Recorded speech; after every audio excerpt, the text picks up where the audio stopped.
And maybe we'll get started and we'll just begin with some meditation. So what we will do is, settle into some meditation, come into the room, into our body, and then we will go through the prayers that we have been doing, the Guru Yoga, and then we'll carry on with the Lamrim study.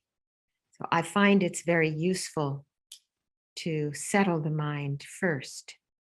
And it's also very good to make a strong determination. Whenever you're going to do any Dharma practice or any practice, anything that you want to be present for, is that you make a strong determination and tell yourself, okay, now I'm going to let go of the past. I'm going to stop thinking about my grocery list or my trip to town or my vacation. I'm going to stop all of that and I'm going to be present right here, right now, in this moment. Because truly, this moment is all we have. So I'm going to make this determination. Anytime that you're going to do any kind of concentration meditation, it's so useful. And I can say this after doing this for 40 plus years, that I can sit down to do my practice and I can do it in a cursory manner and get it all done. And I don't really see that it affects the mind so much.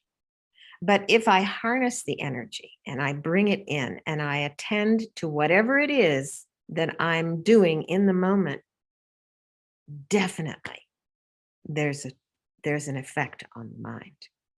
Otherwise, there's just kind of superficial flowing over the top. My grandson says he doesn't really like flavored bubbly water because he says there's really no flavor in it. It's like they just kind of rolled a bunch of limes over the top of it. And that's kind of what the meditation is like if we pay no attention to it. But if we can really come in with a heart that is kind to ourselves, wanting to be able to be our best, and having the examples of the teachers who have done their best, who have manifested for us this amazing kindness and joyfulness, we want to be like them because they exude these qualities. And we have the potential because they have done it. We can see really with our very own eyes, we too can do it. So we harness our courage and our strong determination. Lama used to say that. He would say, strong determination. So we harness that energy and we make a strong determination to be present and just to see, to watch. There's a kind of curiosity. It's like what's going to be under the Christmas tree when I go downstairs? There's a curiosity that comes when you sit on your cushion with an open-hearted curiosity, a scientific curiosity of just being present and aware with an open, loving heart. And coming back, we will all leave the object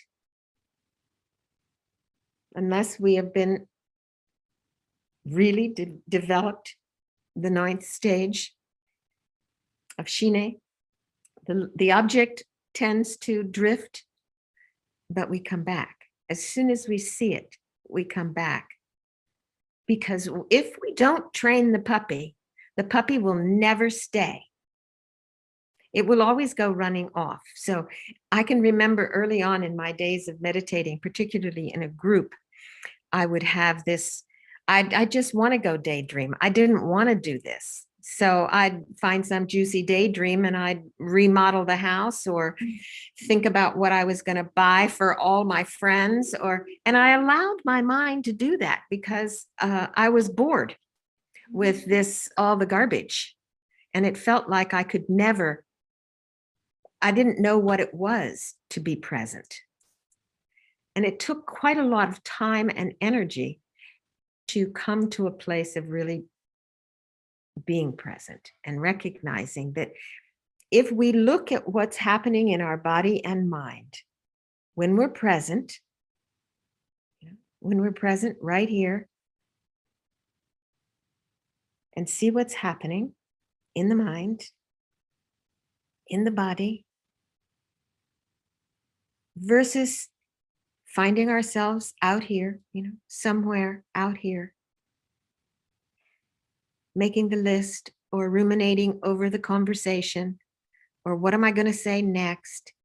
See where we are there and see the difference in the mind and the body when that happens. And then when you come back to present, you come back to the breath and you let it all release and relax and be present. See what it feels like in the body and mind. Each time coming back and noticing the difference. Oh, yeah. And each time coming back kindly. If you beat the puppy when he comes, he doesn't want to come. So we treat the mind is our friend, and we treat it as such. So very grateful that we caught ourselves out there making that list. Very grateful that we caught ourselves remembering that movie that we saw last night. But coming back to this moment, to the breath, to the object of meditation, whatever it is, whatever that object is, really trying to be present with it. If we're doing an analytical meditation, what are the points that I'm thinking about? What am I analyzing? We bring it like front and center and debate with it. Is it true? So this is how we go through these Lam Rim topics. We think about the topic. Okay. We talked about the lower scope. What is it? What are the practices that we do in order to have a positive future life? That's the first motivation. I don't want to suffer. When I die, I don't want to be reborn in the lower realms. I want to have a positive future rebirth. So there's that motivation. And there's 2 meditations that we meditate on. We work on the precious human life and the death and impermanence. And we will go through more of that. But recognizing that and looking through the steps, thinking about it. Is it true that I have some kind of special life? And we think about that. And we try throughout our day to call it up again, conjure it up. I have made it a habit in my life when I have certain prayers or certain quotes that I appreciate, that move my mind, I memorize them. And then I use them. I bring them up again in my day from time to time. And especially when I'm walking, I walk on the land here. We have a peace trail and I have a trail at home. So walking, reciting things like the 3 principal aspects of the path that we went over in the first session. So memorizing that, then one can say it when you're driving. You don't need the text because you've got it in your mind. I think, the Tibetan young monks memorize many pages of text. They don't know what they mean, but they memorize them all. And then at some point in time, they put legs under them, and then they understand it. But they have that in their mind. It's kind of like when we were in school, we memorized the Pledge of Allegiance to the flag. There are certain things that we memorized. If we were Christians and went to catechism, we remembered we memorized the books of the Bible. We had to memorize things. We memorized our times tables. And to keep the memory, you have to repeat it from time to time. Otherwise, we lose it. Then we have to go back and reestablish the memory. It's very useful to memorize these, the things that touch you. I created a little book with my first month-long retreat. I went through the Lam Rim and I did a month-long retreat on the Lam Rim for over 12 years. But I only did one topic in each retreat. So I did a topic and I had several different retreat Lamrim manuals, and I would just read what this Lama said about that topic and what this Lama said. And I had this little notebook. So every morning when I had tea, I mean, I didn't spend all that much time on it, but I wrote down the lists, the 3 of this and the 4 of that and the 10 of those. And I wrote the list down. And then I would think about it throughout the day. And when I did my meditation, I would read through it. And then I would eventually, I would memorize it. It would just come. But I wouldn't keep it if I didn't say it again and again, if I didn't go back to it. I remember memorizing the Gettysburg Address, but I can't remember very much of it now because I haven't repeated it over and over again. This is what our Dharma practice, we're imbuing the mind with these positive thoughts, these positive qualities, these topics that will bring happiness as opposed to suffering. That's what this practice does. And we need to be present for it in order to have it work. So this is why I always start with the mind when I'm talking about Lam Rim. I always start with the mind because it doesn't make any sense if you don't realize that it's all coming from the mind, that your world comes from your mind, and that your mind is merely clear and knowing. When we know that, then we know that we can change the mind, that we don't have to have the habit of belittling ourselves. We don't have to have the habit of irritation coming. We don't have to have the habit of grasping desire, because really the mind is merely clear and knowing. So rather than having these habits that produce suffering keep coming again and again, we create the habit of love and compassion and wisdom and joy to keep coming. So it, as Lady Naguma said, it's so obvious we don't see it, so easy we don't trust it, so simple we don't believe it. But if we check, we have to check for ourselves for it to become our realization. What's arising in my mind and where did it come from? And if I don't like it, how can I change it? Does it have any essence? This thought that came that's disturbing my mind. Does it have a solid essence? And why does it come again? It's like a guest. You invite people to come and you feed them and you entertain them. But if you stop feeding them and entertaining them, they stop coming. So they're unwanted guests. So we stop feeding them and entertaining them.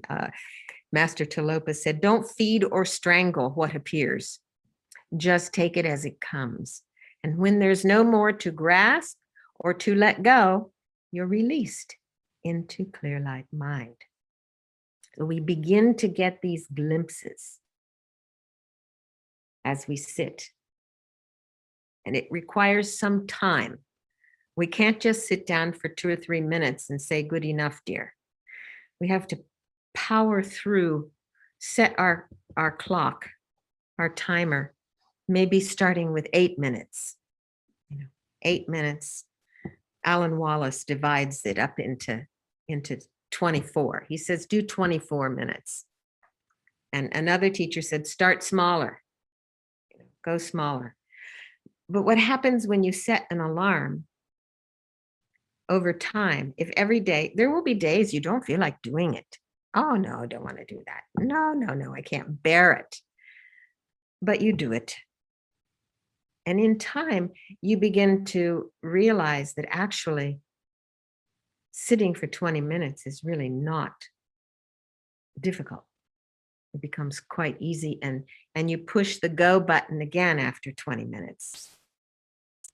And then again after another 20 minutes, and then you've been sitting one pointedly for an hour. But you start small. Lama used to say, don't be a mushroom student. Mushrooms, they pop up and they're very big, and in a very short period of time, they go away. So we start small and stay steady, steady, steady. And in that way, we grow our concentration and we grow our realizations and our understanding. So I wasn't intending to blah, blah, blah that long. I was intending to start right away into meditation. But for some reason, we went there. Does anybody have any questions? Do you have a question or no? Or shall we just drop in?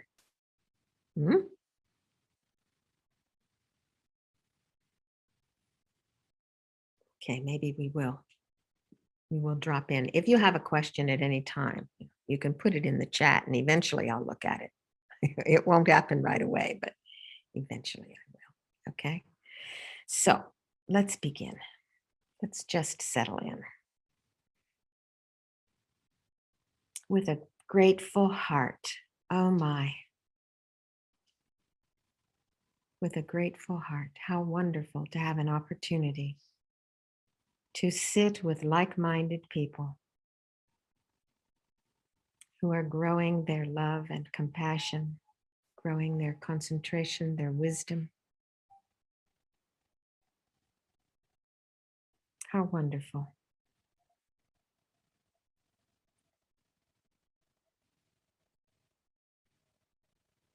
And we find a seat that suits us, in which we can be still and relaxed.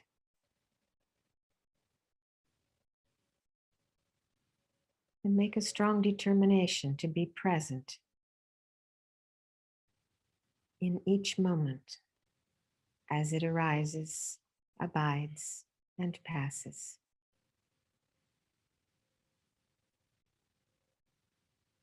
But there's nothing to do and nothing to undo.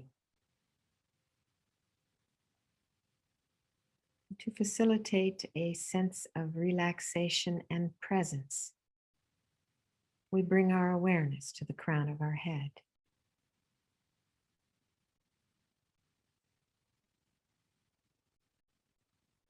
And we begin by actually taking stock of the body. How am I now? And how is my mind?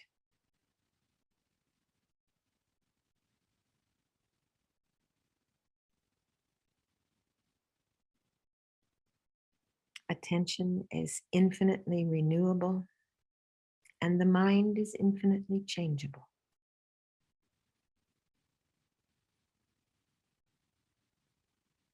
What appears to the mind is constantly changing. So we allow our awareness to begin to float down through our body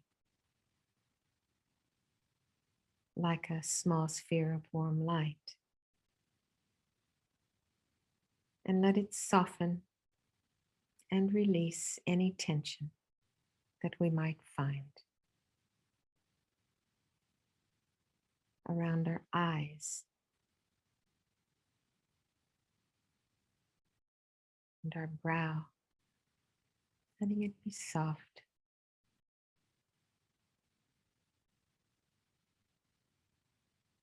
Noticing our jaw.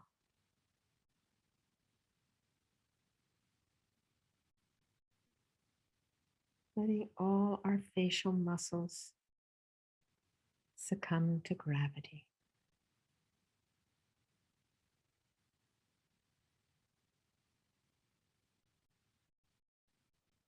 With an inner smile. How wonderful.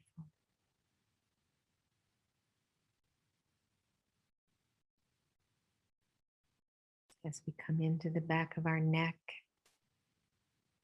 and across our shoulders, and be level and drop them into relaxation.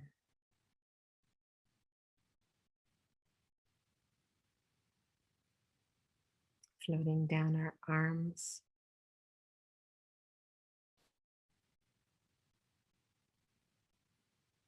all the way to the tips of our fingers.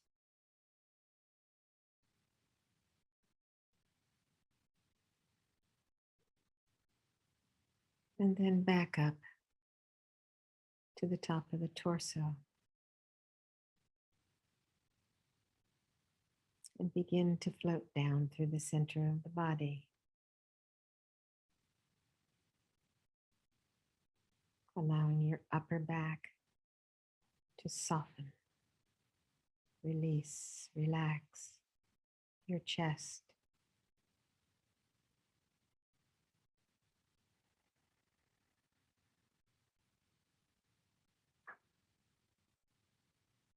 Down to the small of your back.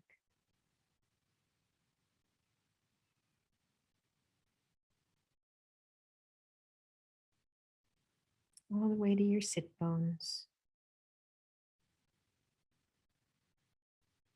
Let your glutes be soft and your belly be soft.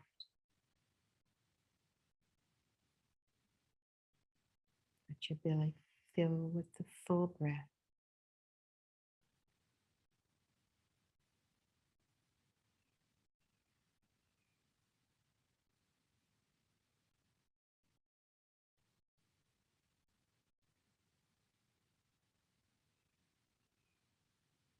Floating down your legs.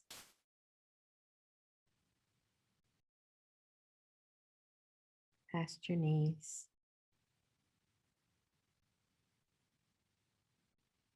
All the way to your ankles and the soles of your feet.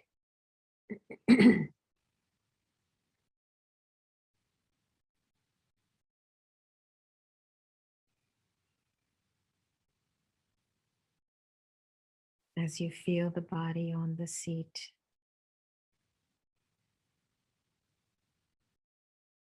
sense of being grounded and stable.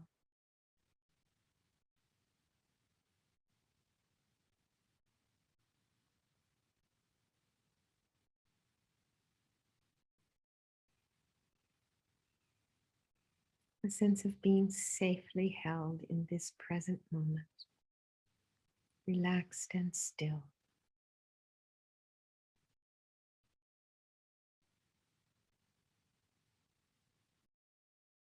Letting the past go,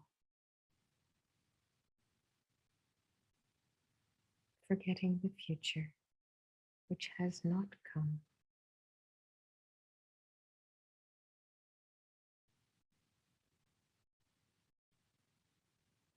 And turning to the sensation of the breath in the body.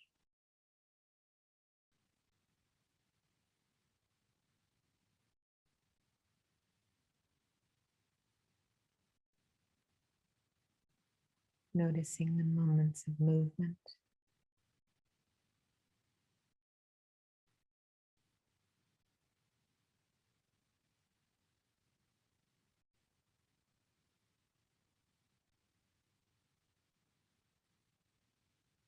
Noticing when there is stillness.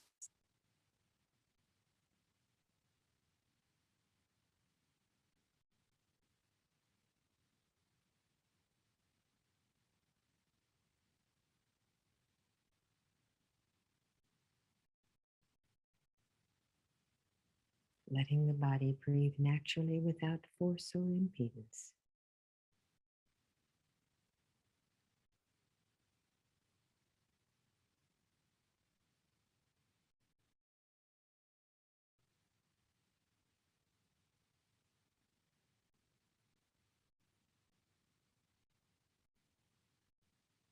Sometimes deep.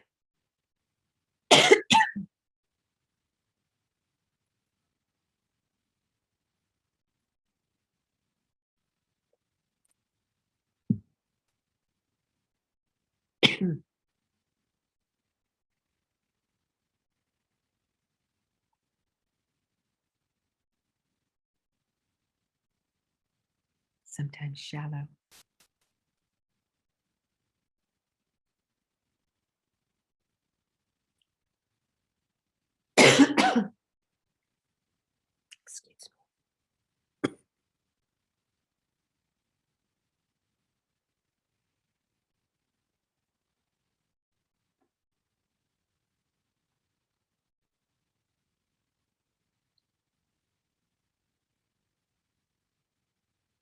You notice when the mind has escaped.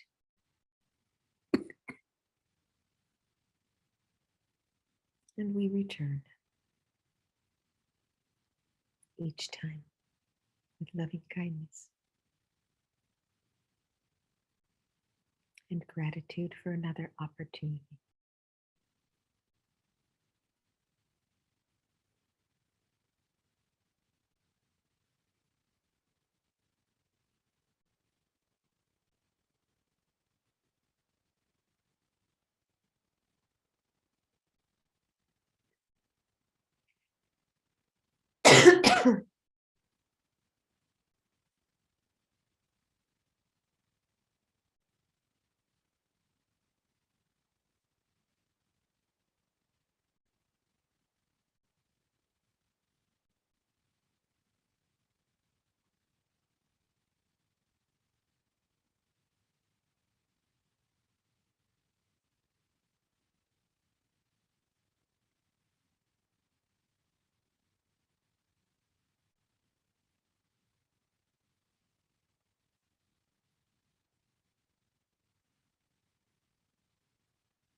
You might fine tune your awareness by bringing it to the tip of the nose, to a single point,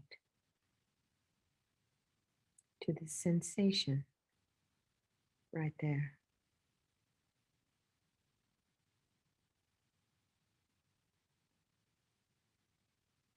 Noticing the changes and knowing when you breathe out and back in again.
Let the breath be center stage, while sounds and thoughts and sensations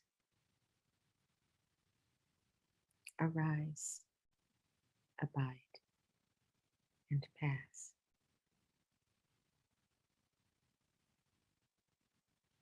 And the body breathes.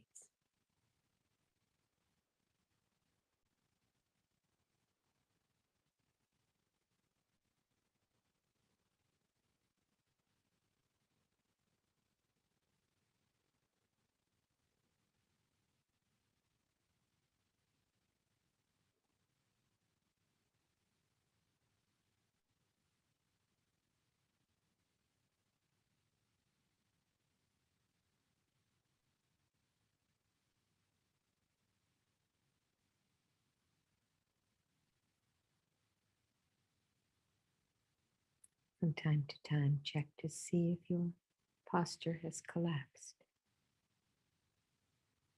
and allow your spine to lengthen and straighten.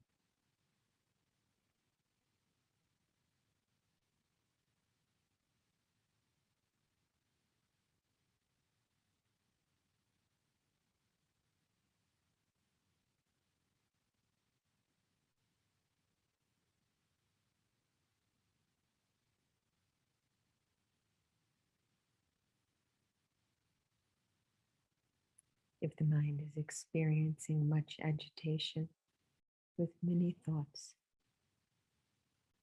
relax deeper.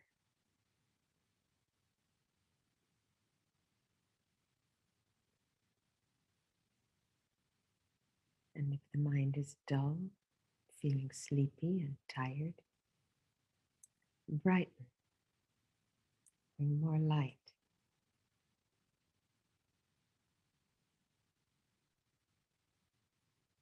And once again, focus strongly on the object of meditation, which is the sensation of the breath as it flows out, turns, then flows back in again.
If the mind is feeling fairly stable,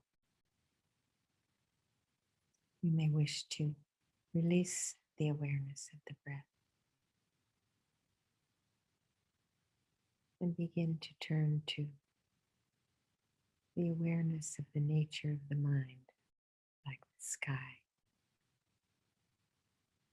to the awareness, to the knowing of knowing.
It might be helpful to facilitate this awareness by allowing your awareness to simply expand in all directions.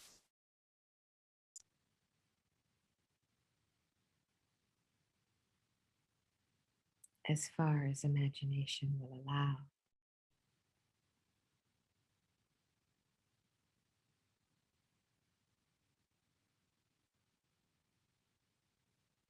And you find there's no periphery.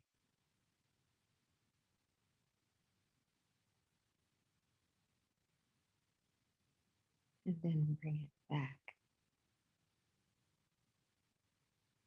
to let it simply rest naturally.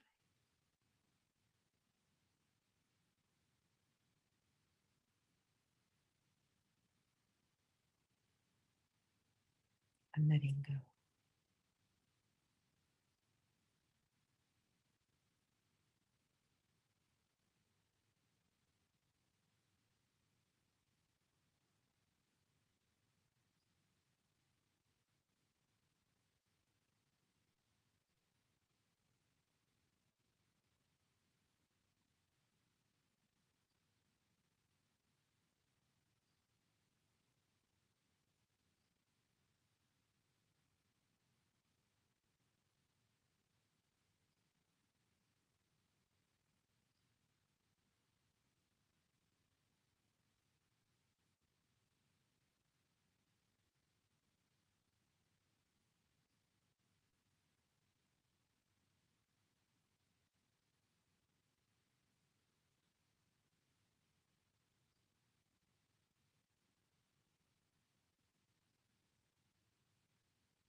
And within this peaceful stillness,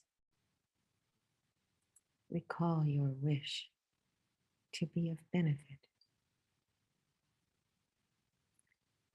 to become an actual Buddha in order to free all beings.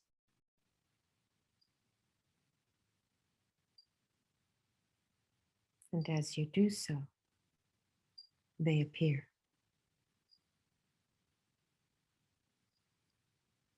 Your mom on your left, your dad on your right,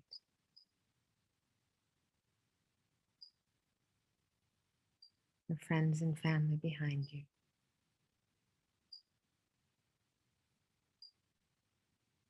The troublemakers in your life in front of you.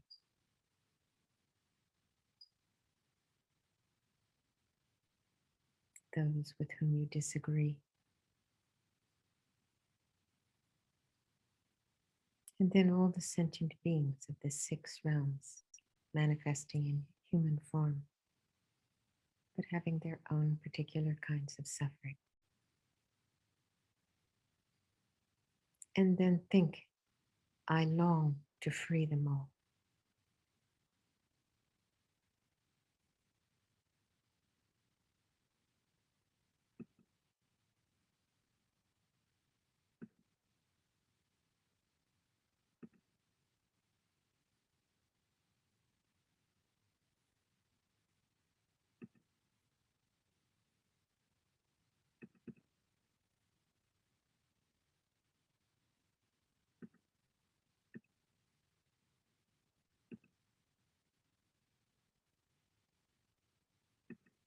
And as we think about freeing all these beings, think that we are leading them. And we call our Lama to help us. And our Lama arrives as Shakyamuni Buddha. Oh, please come, great hero, the teacher of pure creation, destruction, self-arisen, the wisdom of emptiness, and that alone. So now seeing your Lama before you as Shakyamuni Buddha.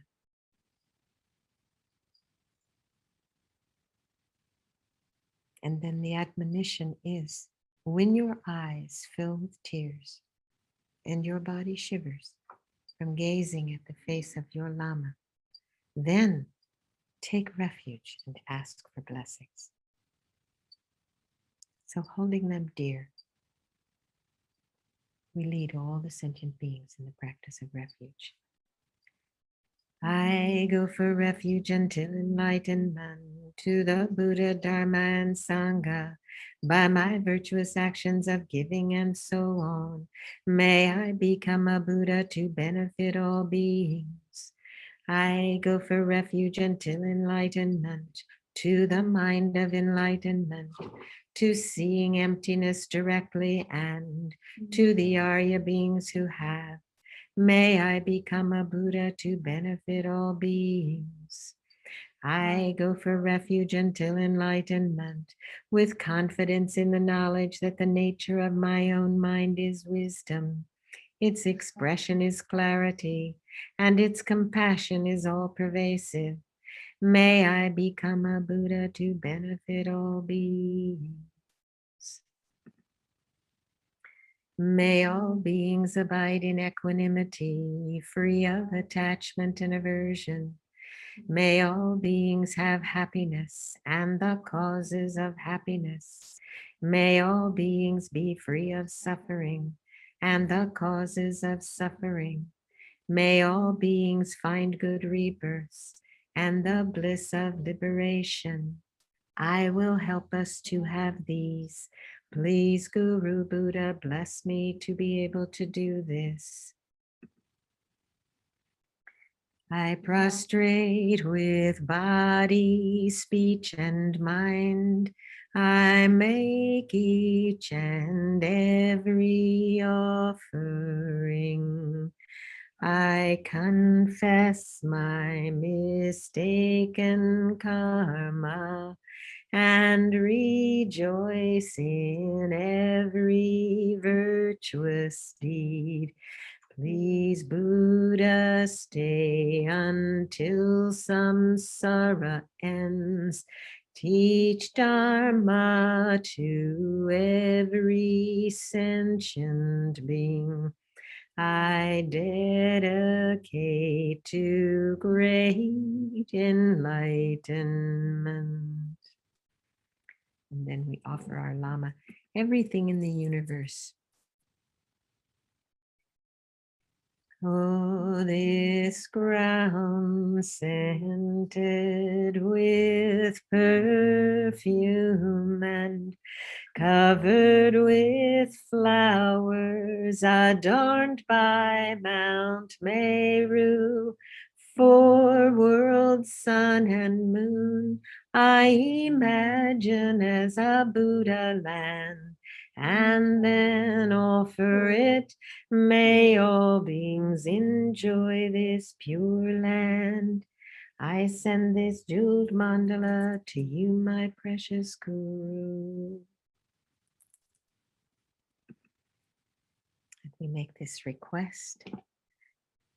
Oh, magnificent and precious root Guru, please abide on the lotus and moon seat above my head. Guide me with your great kindness and grant me realizations of your holy body, speech, and mind. And so now our Lama is very pleased with us. They come to the crown of our head. Their holy body is made of light. And we see from their crown, their throat and their heart, their body, speech, and mind, sending down light rays, which purify our body, speech, and mind, and plant the seeds of all of these realizations on the stages of the path to enlightenment. May I be inspired by Guru devotion, uplifted by the preciousness of this human life, shed the fetters of attachment and aversion through a knowledge of impermanence, be protected by refuge, guided by a knowledge of actions and their results, aim for liberation through renunciation. May I be motivated by bodhicitta, opened by giving, disciplined by ethical behavior, strengthened by patience, enthused by joyous effort, stabilized by concentration, and freed by wisdom.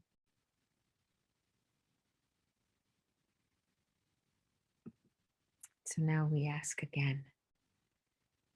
O magnificent and precious root guru, please abide on the lotus and moon seat at my heart. Guide me with your great kindness and stay with me always until I attain enlightenment.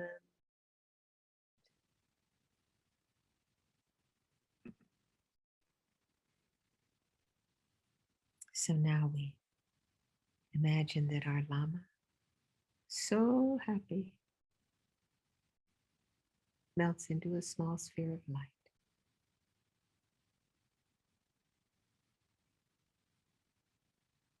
And then begins to descend down through our body.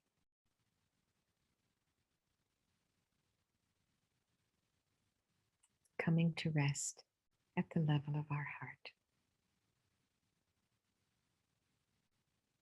Blessing our body, our speech, and our mind with their holy body, speech, and mind. And think how wonderful. And at the same time, this is happening to all sentient beings through the power of my practice. Universal loving kindness and compassion fills us all.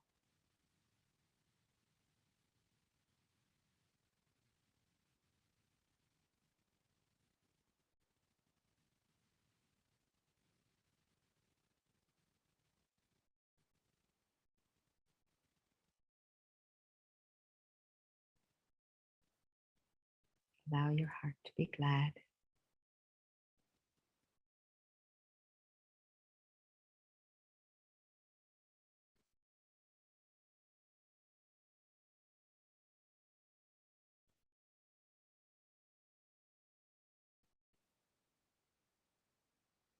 So now,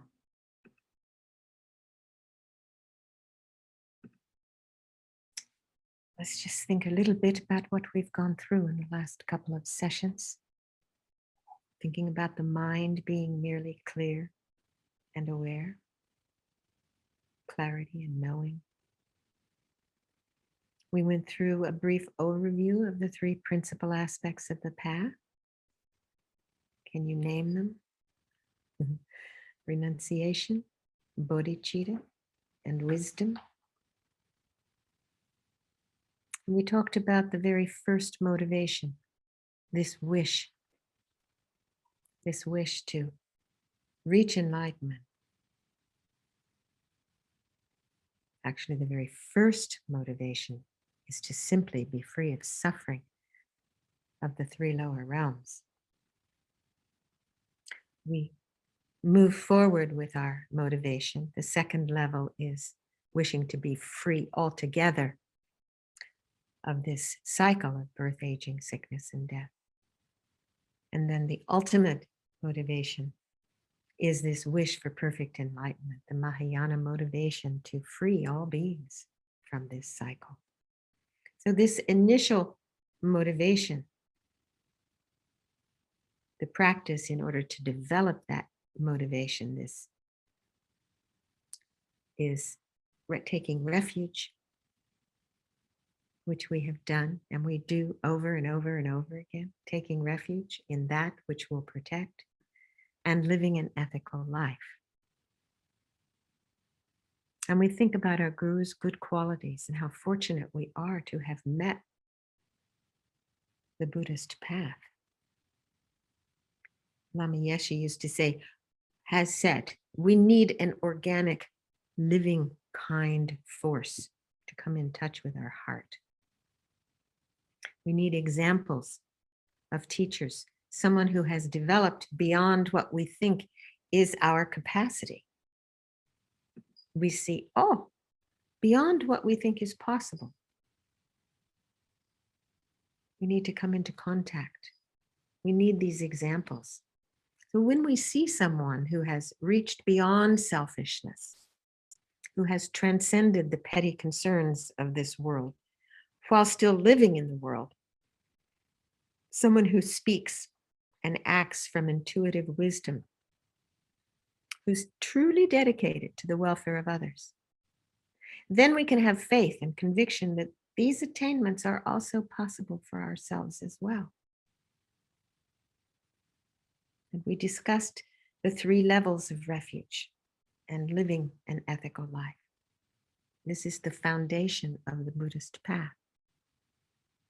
And we ended with a brief look at the 6 realms, which are worthy of study and reflection, because it gives us an appreciation for our own current reality, what it means to have a precious human life, one with 8 freedoms and 10 endowments. So without these freedoms, we would face insurmountable obstacles to our spiritual growth. We are free from being a hell being, a hungry ghost, an animal, or a long life God.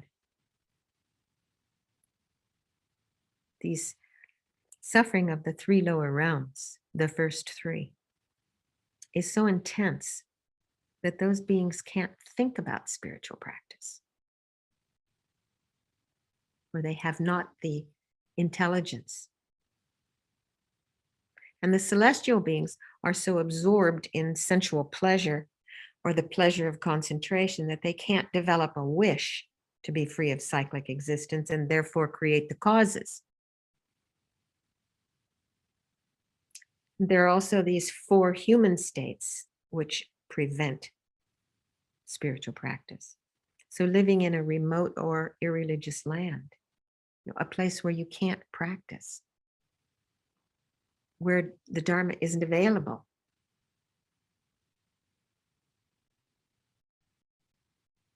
Or being born at a time when Buddha didn't appear. So there were no teachings.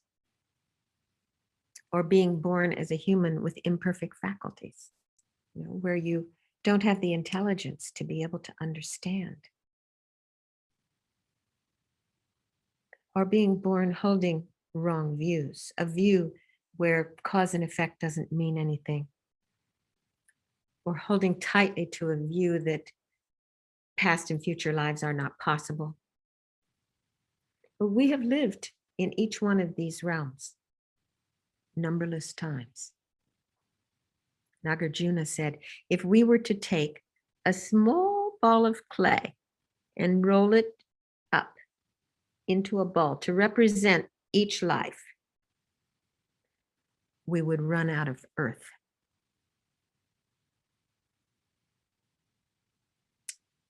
Amazing, huh?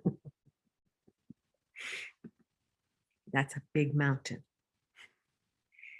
So then, in addition to having these 8 freedoms, we have these 10 fortunes.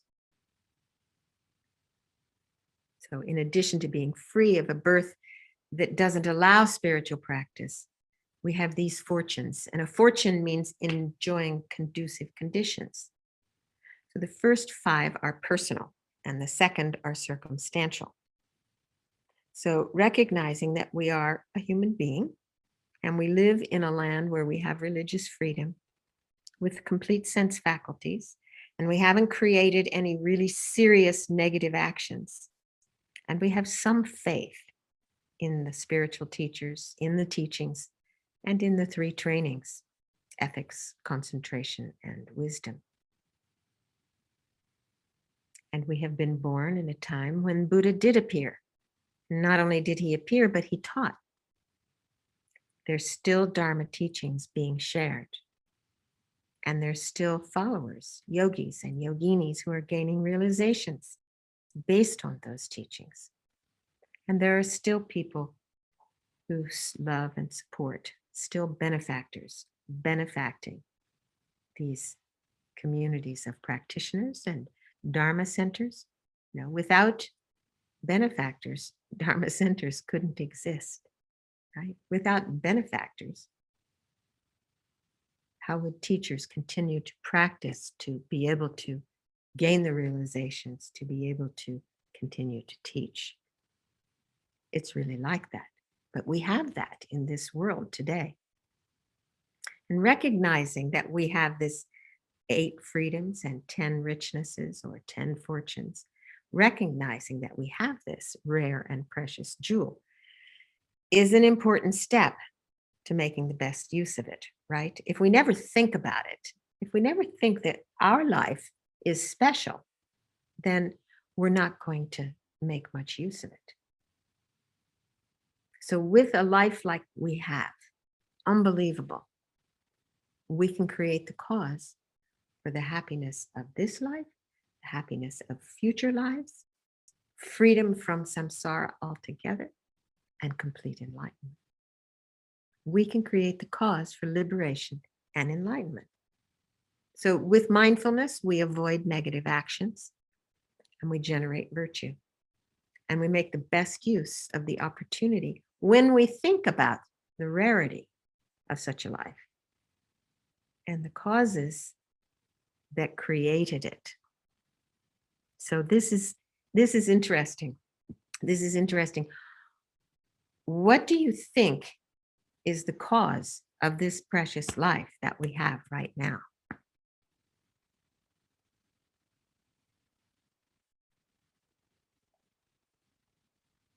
The causes, the scriptures say, is pure prayer and pure morality and the rest, meaning the 6 perfections, the perfections of a bodhisattva: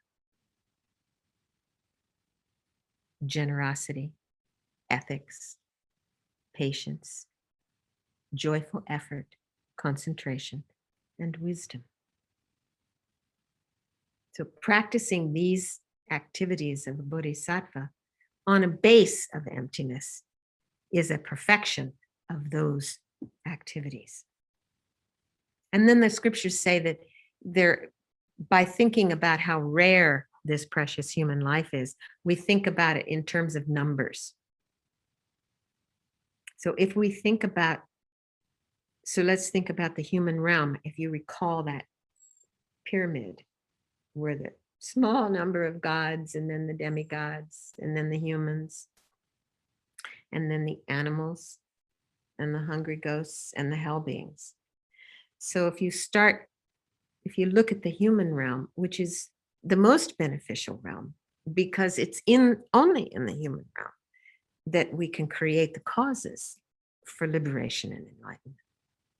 So if you think about the human realm, and we have this relationship to be able to see the animal realm. So just think about a swarm of gnats. Walking through a swarm of gnats. How many gnats? How many sentient beings just in that one little place? Or how many krill swimming in the ocean? We can see that with our eyes, how many more sentient beings there are than human beings. In an anthill, how many more animals there are. And then there is an analogy which says that there are 2 of them actually. One of them is the analogy that a precious human life is as rare as a blind sea turtle swimming in the ocean, on the bottom of the ocean. And then once every 100 years, it surfaces. And the rarity, what are the chances of that turtle putting its neck through a gold ring that floats randomly on the top of the ocean? Just think about that. When you think, oh yeah, okay. And then the other one is the difference between human beings and other beings. The precious human life and other lives is how many grains of sand you can hold under your fingernail. That's how many precious human lives there are in comparison to the rest of the sentient beings.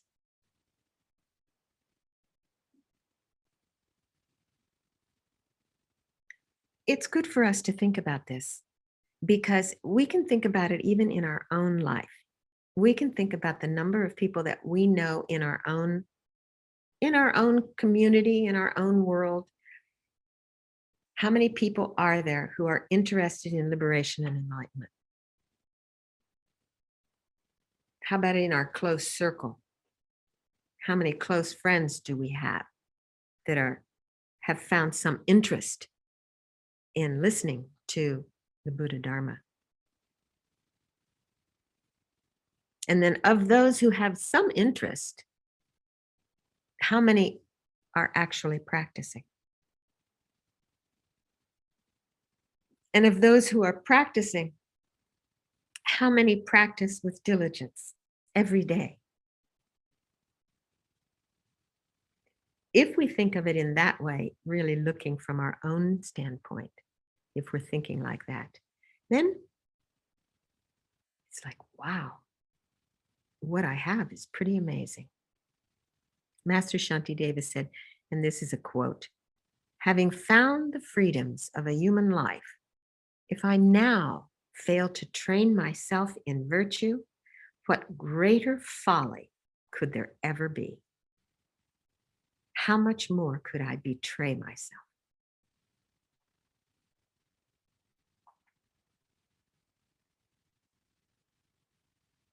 Really. So now let's meditate on this precious human life.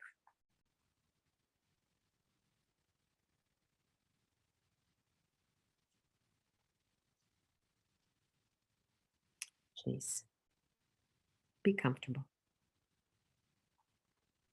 and gather your awareness. Always useful to turn to the breath.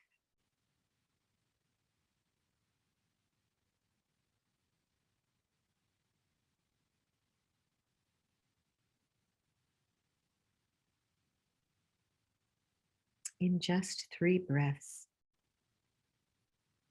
we can ingather our awareness, establish our posture, release the past and the future, and make a strong determination to be present.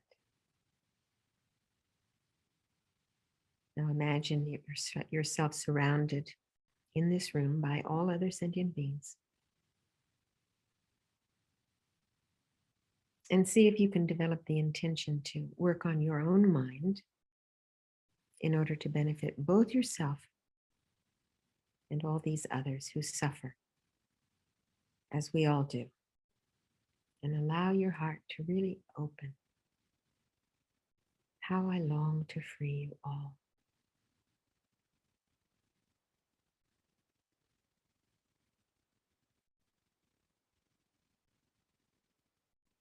This is not a long meditation, but just to contemplate.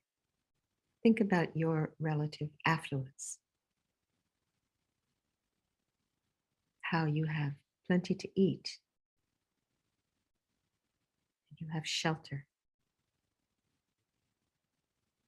you have heat and cooling, you have clothes, lots of them, probably. You have transportation, car, money to run it. Think of all the gadgets you have.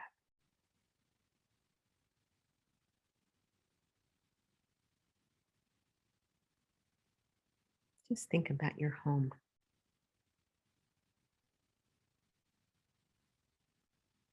Your books and your knickknacks and your pots and pans and dishes.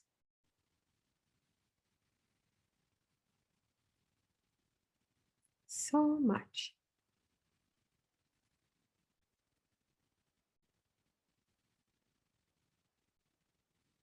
And think about the many who love you, who want you to be happy, who care about you, and how great it is to have them, to be able to relate to them, to have a cup of tea. How wonderful.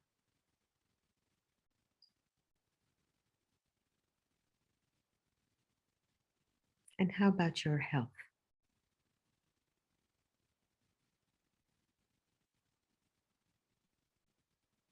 If your health is good, how great.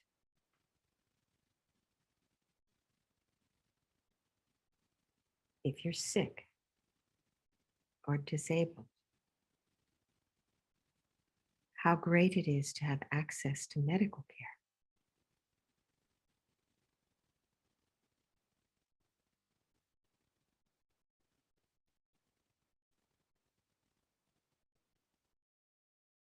How great it is that we woke up, that we're alive for another day.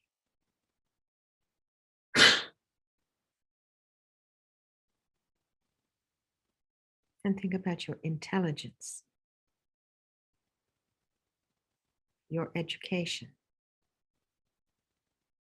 You can read and write. You can know things about the world.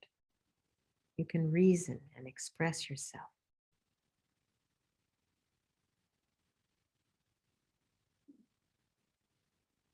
And contemplate how fortunate you are to at least have some connection to an authentic spiritual path, with freedom to practice your spiritual path.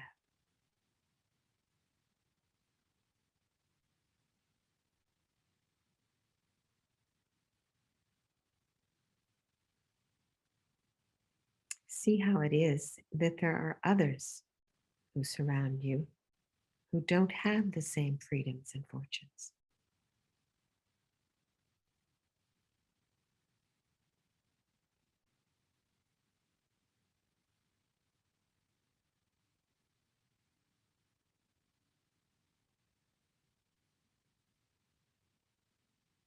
Allow yourself to be grateful for another opportunity to put your spiritual practice into action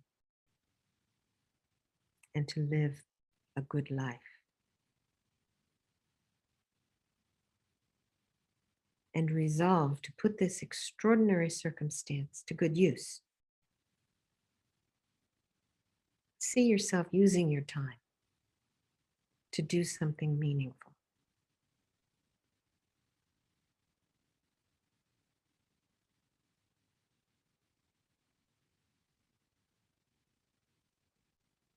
See yourself developing your concentration, developing your wisdom,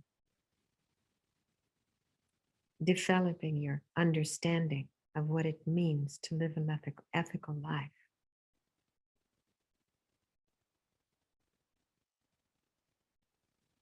These are the 3 higher trainings: ethics, concentration, and wisdom.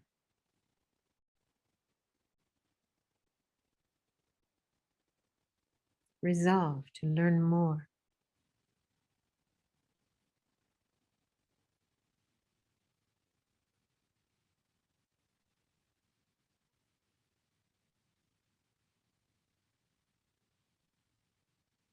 Think about the conditions in your life for which you are thankful,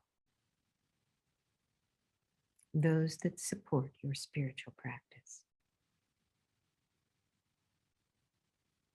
How wonderful.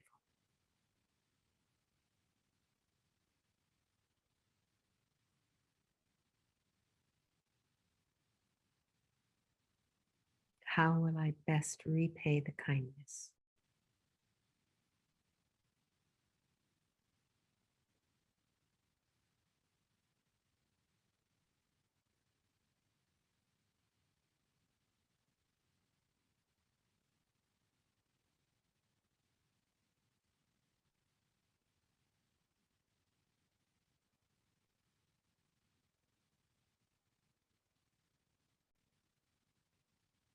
And then the truth of the matter is that everything changes.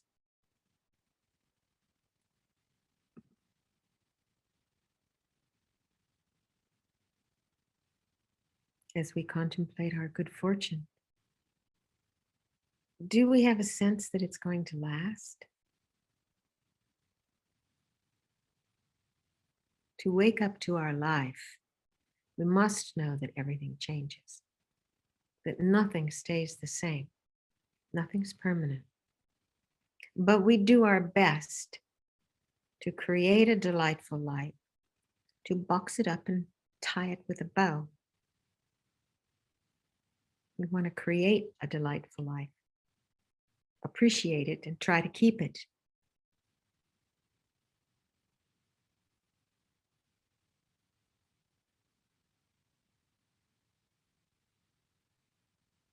So we think about the ways in which our desire for permanence tweaks us. I think about how lovely it is when the house is tidy. And it's not going to last. Or the laundry's done. Or the dishes are washed and put away. Or just as I vacuumed the dog tracks in mud. You see, nothing lasts. And if we try to hold on to any kind of permanence, then the mind becomes unhappy, irritated, rather than accepting that whatever is arising is impermanent. Doesn't mean that you don't enjoy. But as Lama said, enjoy as much as possible, dear, without grasping. That's the key. Enjoy as much as possible without grasping, knowing that everything changes. Enjoying in the moment, not thinking while you're eating dinner, what's for dessert. Being present and enjoying, knowing that it will finish as well. It's all going to finish, including this precious human life. And impermanence is the second contemplation for the person with the initial motivation of seeking happiness in future lives. So we see, oh golly, I've got this precious human life and I'm going to lose it. And this motivates us to make the most of this precious human life when we recognize that we're going to lose it. William Saroyan, an American author, said, we all know that we're going to die. But I really thought in my case, an exception would be made. If we think about it, I mean, realistically, do we think that we're going to wake up tomorrow? Are we sure of it? You see, everything is transitory. We can't be sure. If we're vividly aware that death can come at any time, our attention goes to the actual experience of this life. Recognizing that everything is changing, everything is transitory. Money, fame, power, relationships, changing. Back in the late 70s, a wonderful Kagyu Lama, Kalu Rinpoche, gave a talk in San Francisco. And he began with what's well known as the four endings. Collecting ends in dispersing. Rising ends in falling. Meeting ends in parting. And birth ends in death. I call it the crumbs of life because the way I memorize it is by the acronym CRMB. So then I always know, oh yes, C, collecting ends in dispersing. Rising ends in falling. Meeting ends in parting, and birth ends in death. My very first Tibetan Buddhist talk that I went to was in 1976, and it was Thupten Pende, who was a monk at the time, and he was giving this talk in a home in Santa Barbara. And many of the people who were there, I still know and were founders of Vajrapani Institute. But anyway, Pende was giving this talk, and it was my husband who said, let's go to this talk. So I thought, well, okay. And I was sitting sort of front and center. And Pende, my husband said, this is going to be a talk by a Tibetan Buddhist monk. And so I had an idea of what a Tibetan Buddhist monk might look like. But Pende was an ex-football player, an American. He wasn't Tibetan at all. So that was my first shocking experience. And then he's told this story, which is reminiscent. Many of you who have heard Lama Zopa Rinpoche talk, you may have heard him tell a similar story. But he told a story of a woman who was preparing for vacation. She had all of her bags packed and they were in the car, and she just needed to make one more stop, run into the drugstore. I think he might have said she was going to get some lipstick, and she didn't see the car that was coming, and she was killed by a car as she was crossing the street. He said she was just going on vacation, and then she died. And he looked right at me and he said, and then she died. Really? Okay. So as we were on our way home, John said to me, what did you think? I said, oh man. I said, that was morbid. Why do you want to think about death? I want to think about life.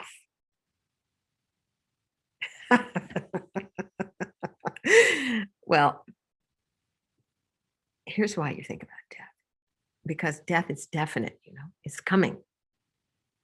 His Holiness said, contemplating impermanence not only motivates our practice, but also fuels it.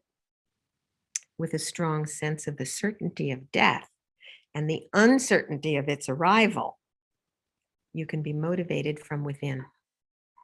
Like a friend cautioning you, be careful, be earnest, another day is passing.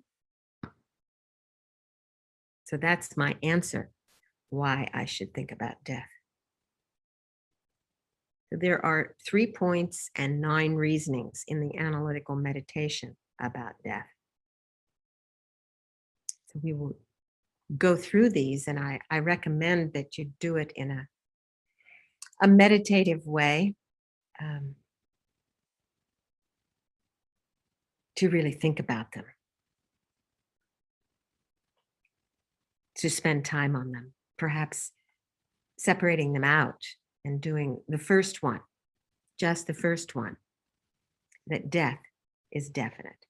It is inevitable. There was a story of a man during the time of Buddha who went to the Buddha and said, ask him if he could tell him how he was going to die. And the Buddha said, you really want to know how you're going to die? And he said, yes, I want to know how I'm going to die. And the Buddha said he was going to be killed by a tree. So the man said, oh, to himself, probably not to the Buddha. I can avoid that. I'll just go get on a ship and sail around the ocean. So he got on a ship, and it happened to be a ship that was carrying big trees in order to go to a lumber mill. And there was a storm, and they came disengaged, and the man got killed by a tree. Buddha said at the time, he said, a place to stay untouched by death does not exist. It does not exist in the ocean. It does not exist in space, nor if you stay in the middle of a mountain. There's no way to prevent it. So we think, how do we spend our time? How do we spend most of our time now? I think about so many times, So many years pass before we meet the Dharma. So many years pass since we've met the Dharma. And what do we do with our day? How much time do we spend? If we think that the time that everyone, including myself, has to die, how do I prepare for that? You know, when Yama comes knocking at the door, we can't say, oh, excuse me, just a minute. I have to check to see what the weather's going to be. What do I need to pack? You know, that's not going to happen. And our lifespan is continuously decreasing. No, it's not increasing. Every day passes, we come closer to our death. And our time for spiritual practice is very small, isn't it? So I think, oh, I must practice Dharma. If I think that death is definite, I think I must practice Dharma, right? I must. So if we think, we motivate ourselves with a wish to reach enlightenment, knowing that the inevitability of death is there, and it may dawn on my mental continuum. If we have that realization that death is definite, then we're motivated because we want to go beyond that. So we are motivated. We think about how we plan all these activities and projects, don't we? Thinking that we will for sure be able to finish them. We aren't thinking that we're not going to finish them. We don't start a project thinking, well, I might die, so I won't start a project. So we make plans for the coming days and months and years to occur. That's the only one that's certain. Death is certain. It's definite. It's inevitable. But we don't think about it. Rarely do we think about it. Only we think about it if we have a pain and we think, oh, I wonder if it's, I wonder if we have something that happens to us. We come close to having an accident. Oh, I could have died. Then the thought of death comes, but usually we let it pass quickly without really penetrating, without really thinking, oh, if it's true that death can come, that death will come, then I should prepare.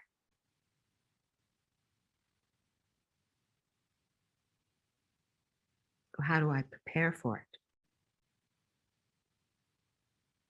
We have to generate in our mind the inevitability. We think about people from the past who have died. Is there anyone who has not died? Can we think of anyone who has lived beyond? Certainly there's maybe, I think what's the highest one, maybe 120. But all the famous people, the famous ones, the musicians and the philosophers and the scientists and even the criminals and ordinary people, they all died. They were once alive and they worked and they loved and they died.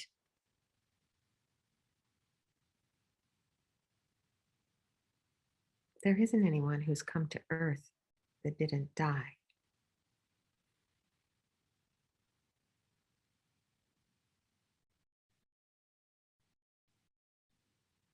We're sad when those around us die, sometimes shocked. But it's inevitable. And the same is true for all creatures, all sentient beings, and we don't have any cure for it. If I think about people in my own life who have died, both of my parents are gone. I have had friends who have died. I'm sure each of us can think of someone in our life, our grandparents, our pets. Each one of them has died, and so will I. I have to come to that realization that death is inevitable, and nobody's going to make an exception for me. Because when we come to this realization, then we make this determination, I must practice.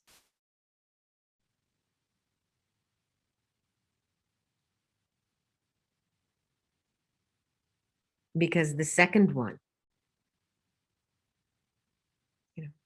lifespan is continuously decreasing. Time never stands still. It's continuously passing. We don't like to think about this, right? It's a little bit uncomfortable. That's good if it's uncomfortable, because it's hitting the nay, the center point, the main point. So it's like an hourglass that's turned upside down. The sand is running through, and it's going to come until there's nothing left, all the way to the bottom.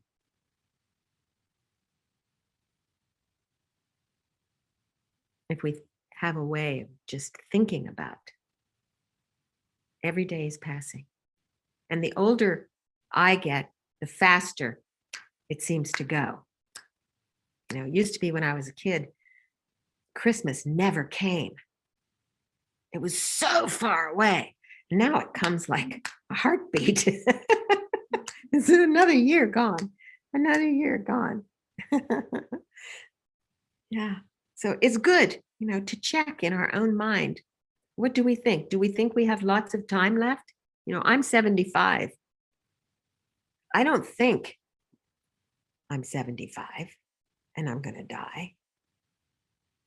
I don't think that every day.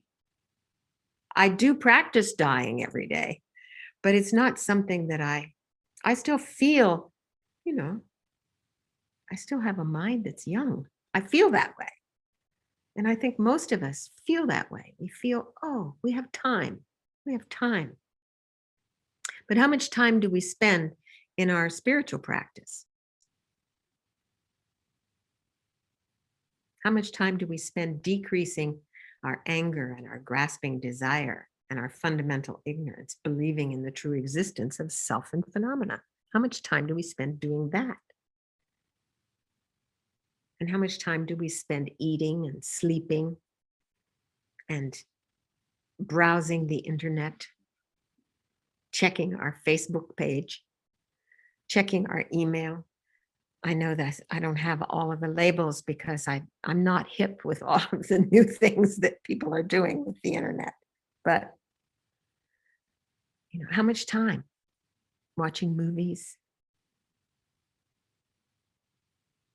entertaining ourselves, chatting, gossiping. How much time? How much time do we spend studying the scriptures or meditating?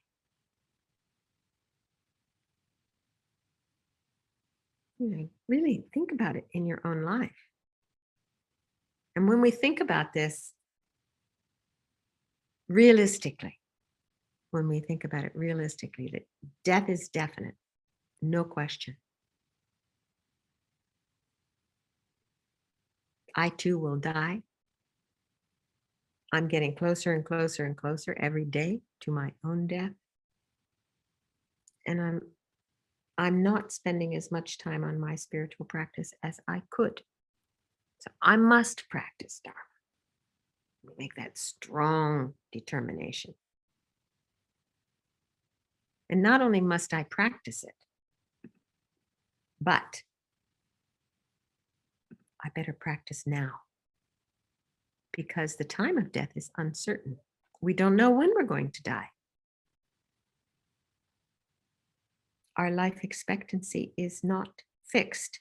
In the God realms, some realms, it's fixed, like 500 years. The end of 500 years, lights out, it's over.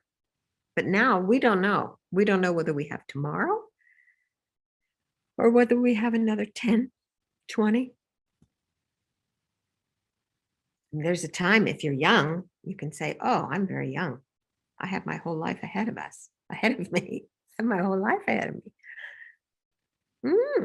But we don't know. There are many factors that contribute to death rather than to life. And as it says in the foundation of all good qualities, or the source of all my good, my body is as fragile as a bubble in the sea froth of a wave. So I better practice now. Make a strong determination. I better practice now. Better practice, and I better practice now.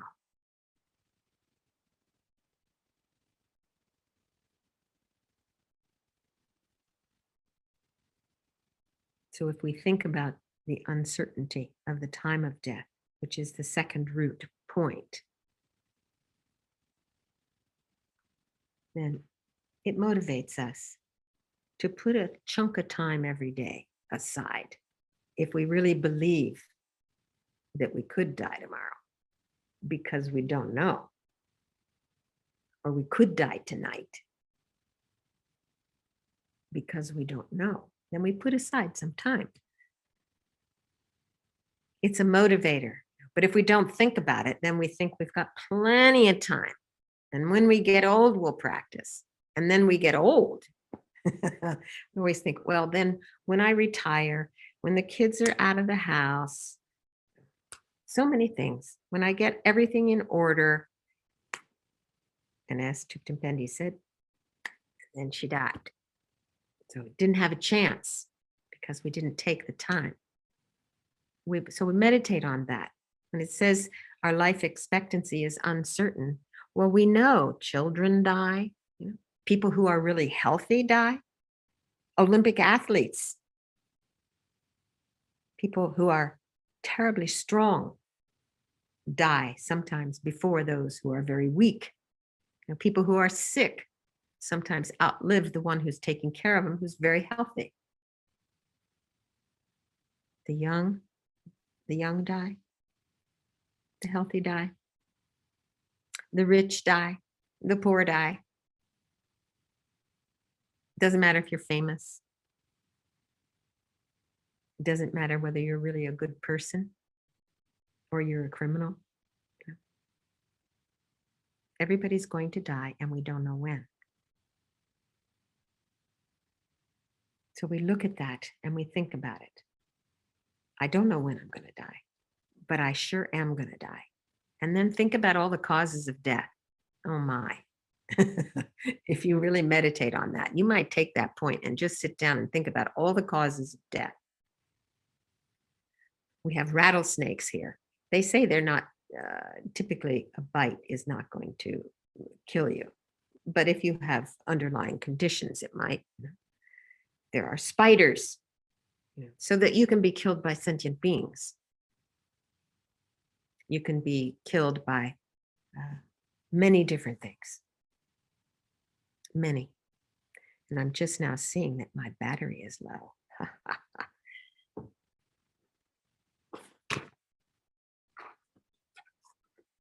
But I brought my plug, so please excuse me for a moment.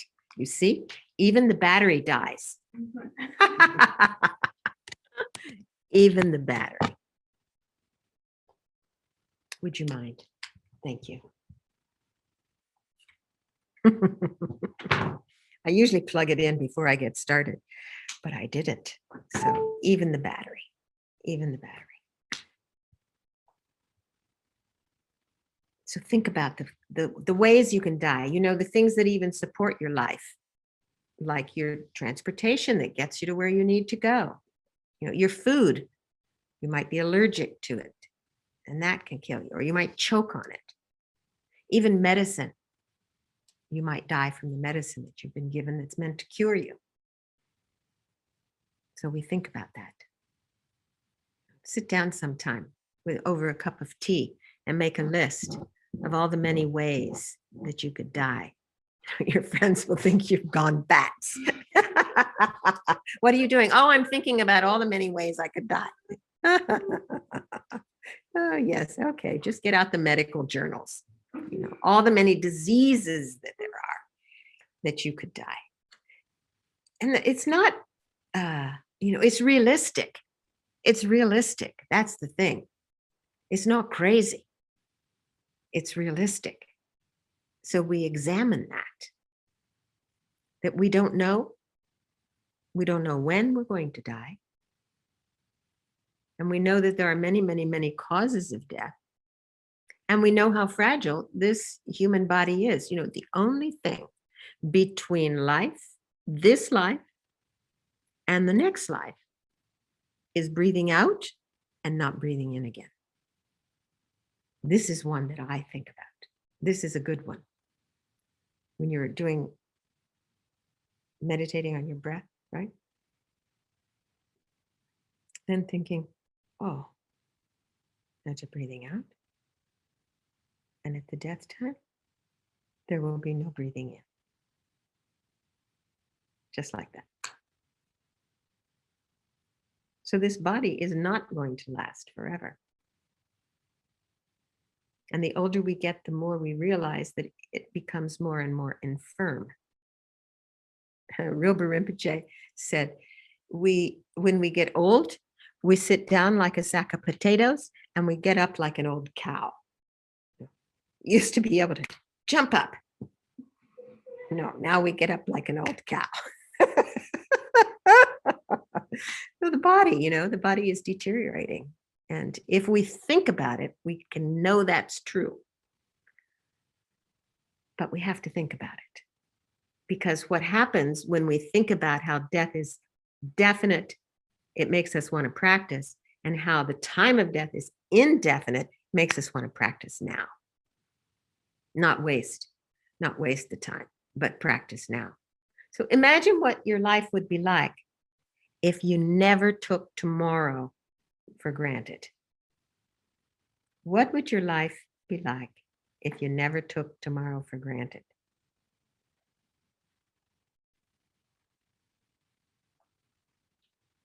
It makes us wake up to our life, to live our life fully when we think like that. And the third reasoning is that at the time of death, only Dharma benefits. Only your spiritual intelligence will benefit you.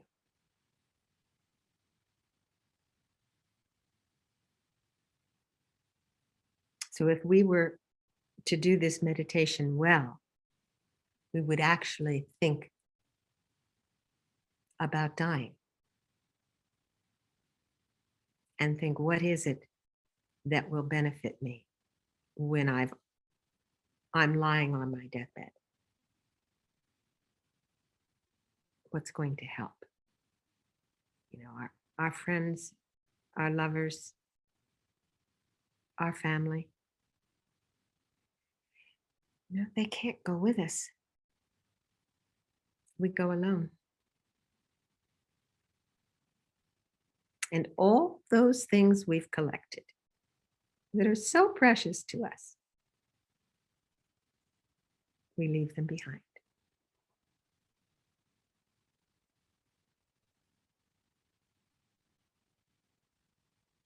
Only to be used by others.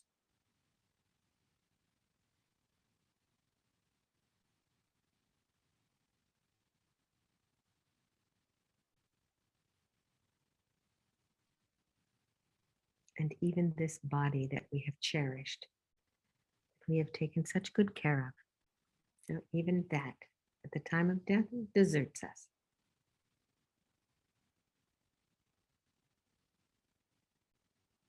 So in this way, when we think of these 3 points, in this way, we really think, oh my, I must really practice well. I must. So if you are going to do this meditation on death, and you do these 3 points, if you do that regularly, you will actually have the realization of impermanence. If you do the meditation on this precious human life, you will actually have the realization of how precious this opportunity is that you have. This is really what we need to do in order to begin a serious practice, to gain these realizations so that we will practice. Because you see, practice is actually has potential to be blissful. It doesn't have to be, oh my gosh, do I really have to go think about death? Thinking about death, which brings you to full practice. And then when you hold that and you sit and see this pure nature of mind and you realize, wait a minute, I'm not this body. Yeah, I'm going to discard this body, but that's not who I am. The body, conventionally, yes, you label this form. This is Elaine, this body, but it's temporary. And really, my true nature is this Buddha nature, this clear light mind. And when we're motivated by recognizing how precious this opportunity is and the fact that we're going to lose it, then we do meditate and we do have the experiences, which is why it's important to go through these steps to do this. Very, very, very important.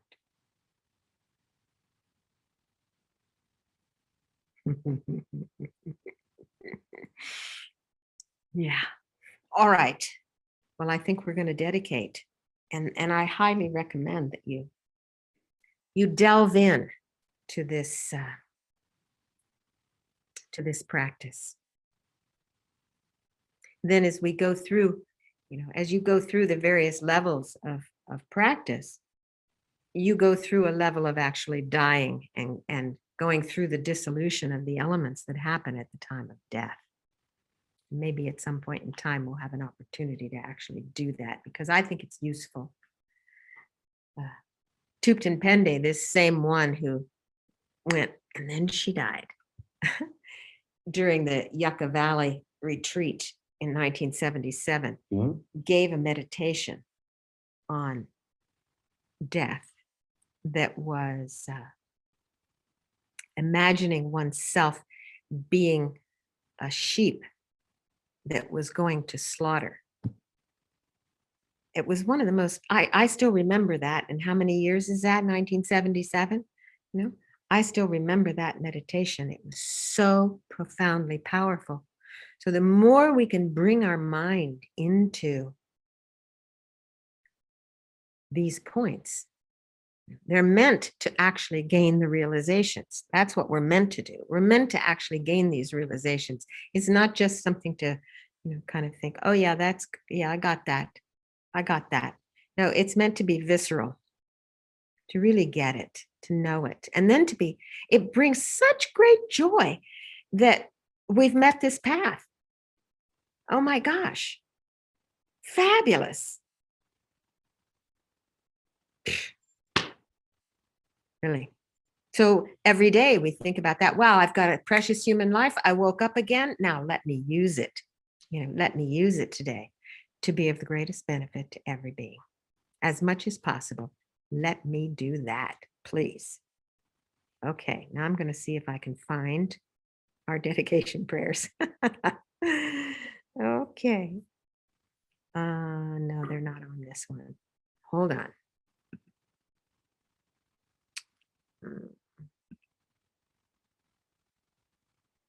There it is. All right.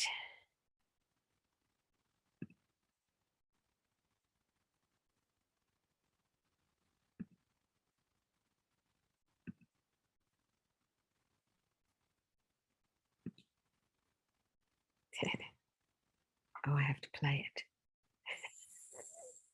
It's so complicated. I have someone who helps me for the meditation class that I lead on Mondays, and she always pushes all the buttons and she makes it all happen at the right time, and it looks so seamless. And then Don Handrick, to sit in his classes, and he's in and out of the screen and he's pushing all the right buttons at just the right time. Think, okay, well, another life, baby, in another life. Okay, good.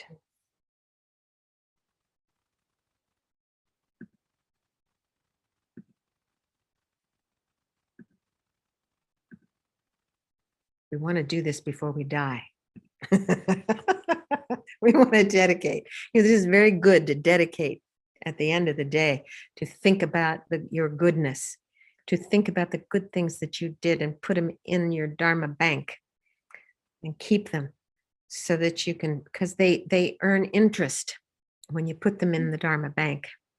They earn interest and you have a cause to do them again and again. So rejoicing in that and dedicating it, putting it in the right channel so that it goes, in the highest yield of interest bearing account is enlightenment. So that's where we're headed. Okay. By merit of this virtue, may I become Buddha and lead all beings, everyone, into that enlightened state. May the precious Bodhi mind not yet born arise and grow, and may that born not decline, but increase more and more.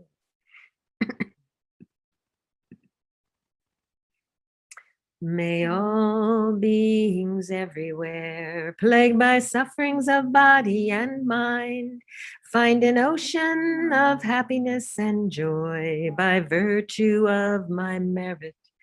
May no living creature suffer, commit evil, or ever fall ill. May no one be afraid or belittled with a mind weighed down by depression. May the blind see forms, the deaf hear sounds. May those whose bodies are worn with toil be restored on finding repose. May the naked find clothing, the hungry find food.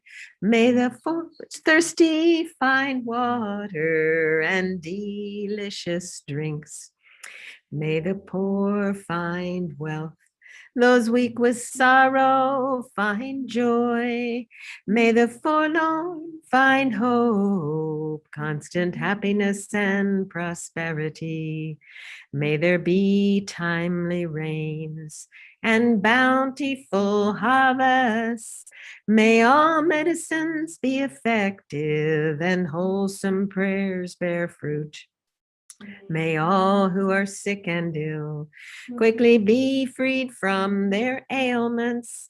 Whatever diseases there are in the world, may they never occur again.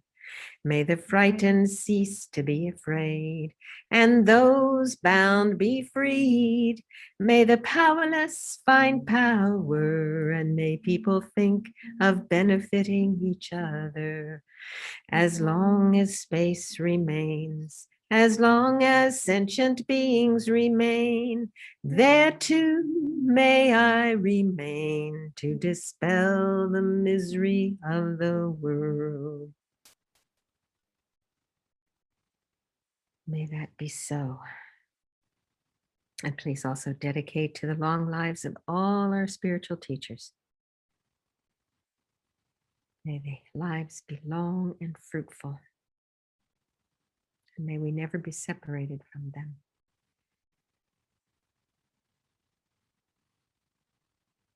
And dedicated to the welfare of all those on our prayer lists and to those in our family. Anyone we know who is unwell. May they be well. And those who've passed away, may they have fortunate rebirths. And those who are undergoing surgery, may it be successful. And those who have cancer, may it be cured. And those who have COVID, May they be completely healed.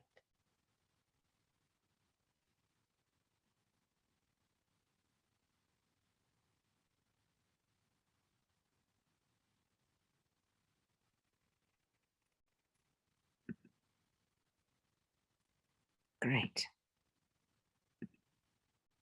Okay. Terrific. Now, I want you to know that if you have questions, you can send them to me.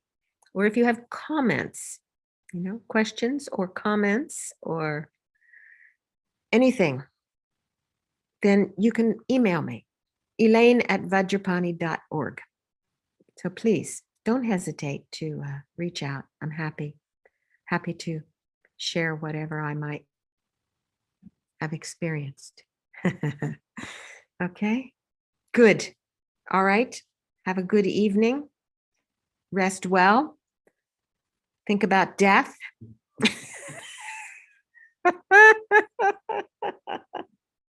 And think about life. How do I want to live the life? Think about our good fortune. How do I want to live this life? Great. Okay, I'll see you next week, same time, same place. Okay, thank you so much. Elaine,